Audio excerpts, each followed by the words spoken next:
morning, everyone. My name is Tomasz. I'm the CEO and founder of Kero Gaming, and we are a micro-betting company. If you don't know what micro-betting is, that's okay, I'll explain. But first, I'd like to start by telling you my journey and how I got to be in this business. So I didn't come from the sports betting world.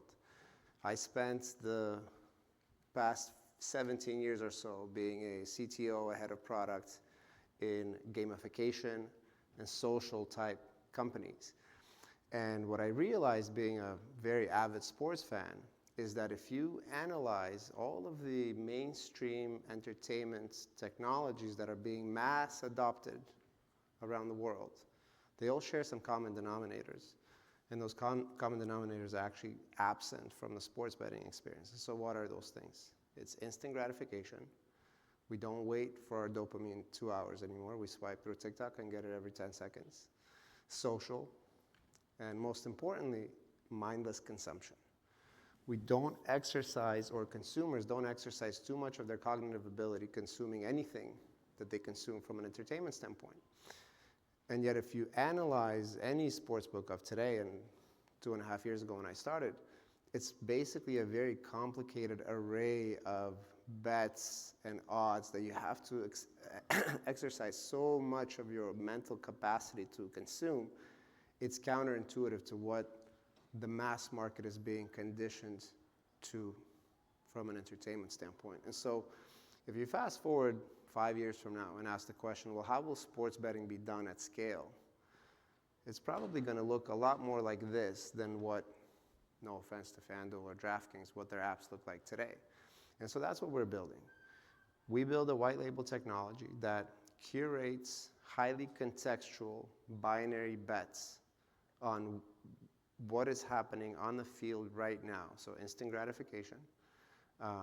We make that experience social. And again, we try to make this betting cadence be as accessible as possible to anyone. So you aren't necessarily sitting there calculating odds anymore. You're basically making a binary prediction. And so I've told you a bit about myself. The rest of our team our head of product comes from TikTok, because again, they embody our philosophy quite well. Our technical team has deep ML and AI backgrounds. Our head of sales comes from OpenBet and SportRadar before that. So we've got a very well-rounded senior leadership team that kind of has the skills and experience in the respective industries that are required. I'll skip past our board, but I'll dive into a little bit into the technology and why I think what we're doing is quite special. So at the core, what we do is build algorithms that ingest real-time play-by-play data, process that data, and then output a cadence of highly contextual binary bets every 15 to 30 seconds or so that are based on what is happening in the game, right? So if you take an example like the one in the top right corner, if Steph Curry just hit his third three-pointer in a row, you're not necessarily thinking about his over-under total points for the game. You're thinking, this guy's on fire. And an optimal bet for you might be whether or not he'll score the next one. Right? And so we do that at scale across soccer, basketball, football, baseball, and hockey. And how we've gone about this journey was for the past 2.5 years, I actually went out to the professional sports world and said, hey, we're going to build this technology. Would anybody like to work with us? And luckily, because of COVID and other factors, the pro sports world said yes. And so we started working with a lot of different teams in the various major leagues in the US, and today we work with dozens of them. And over the last 6 months or so, mature that technology from the free-to-play world, which was a kind of a great sandboxing environment for us, into the real money world where we are now starting to sell it to operators. And so some quick highlights for you guys, just as a, because we're very bullish about, again, 5 years from now, sports betting will probably look a lot more consumer friendly. What we see today is about 35% of people that use us are actually female, which is a great number, right? Because again, accessibility is a huge problem. We see about 30 minutes of time spent per person in the app per game, which is a lot.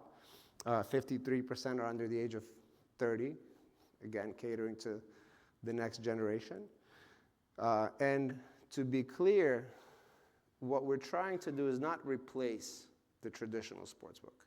It's to add a component to it that is much more accessible to the general public. Because for every person that watches sports today, only 1 in 10 bets. And so there's a huge opportunity to democratize sports betting, but it's not going to be done through these complicated products that we see today. It's going to be done through something that is much more accessible. And so how we view it is, this is a DraftKings example. We don't work with DraftKings, just to be clear, but hopefully we will soon. Is we add a component, right? So it could be a tab within the existing sportsbook that's called Flashbet or something, and when you click into it, it shows you all the games that are live right now.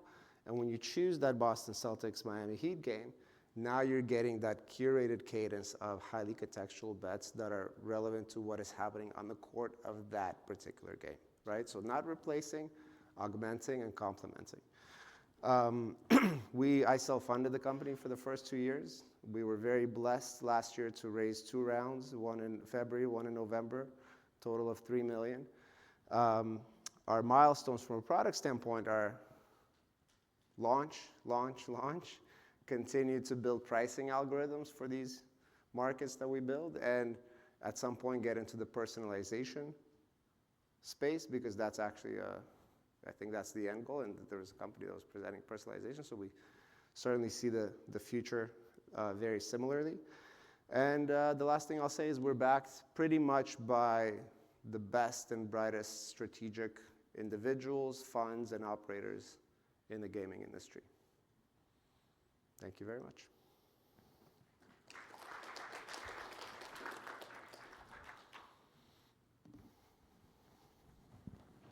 So you're speaking about the launch. I'm curious, as you've been having conversations with potential partners, what the feedback has been, what's resonating most, what's maybe holding people back or making people move more slowly?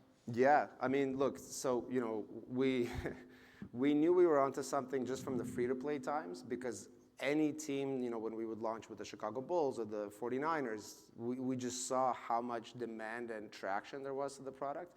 But as we started to mature and talk to operators, where in general there's a pretty big macro tailwind environment right now around micro betting, right? Because everyone's kind of thinking about what's the next generation of the sportsbook product. But the specific place that we tend to occupy in the minds of the partners that we speak to is this sort of bridge to the casual fan, right? So the pro sports bettor, they've got the tools that they need. They are not underserved by any means. So you can keep adding more solutions to serve that 10% of folks who bet today, or you can add products that expand the total addressable market, right? Because for every one person that bets on sports, there's 9 others who watch sport but don't bet. So that's the kind of the space that we tend to occupy with our partners, is that they see us as a bridge to this untapped casual audience. And so when we think about kind of mass market 5 years from now, how would people bet? It probably is going to look a lot more. I'm not saying it'll be that, but it'll be closer to that than what's there today. I'm just curious, as you move from free to play into the next stage of actually getting people to pay for these things, are you thinking about it in I'm going to place a bet for every question that you ask, like the Steph Curry question? Is it, actually placing bets for everything? Or could it be, in the gaming world, like a freemium model where it is free to play for the casual people who don't want to actually place a bet every single time or have some problem with betting, for instance, or you can pay for more information, or if you want to be more social with your friends, a different way to incentivize people to open up their wallets. It's a fantastic question. And, there are regulatory challenges with certain game mechanics, right? So you have to kind of steer clear of some things. What makes me quite bullish is that the underlying technology that we build, which is essentially algorithms that can ingest live data, interpret what is happening and what is relevant, lean on historical data to figure out the odds and the probability of outcome. And then also, I kind of skipped past this, but under every card we put what we call contextual notes. So that Steph Curry question would actually tell you he's shooting 54% from the court today and 47% this season or something. Because again, we're trying to take away the amount of thinking that is required. none of that changes, right? The gaming mechanics that we can layer or that partner could layer on top of that intelligence infrastructure are numerous, but the infrastructure remains the same, right? So as we focus on, we're a small team, we're about 34 people. We focus on building that engine, that intelligence engine, because the use cases could be things like a game of skill mechanics, for example, in states like California and Texas, where sports betting is not live yet. But the underlying tech doesn't change. So we want to do that really well. And then the use cases would be numerous.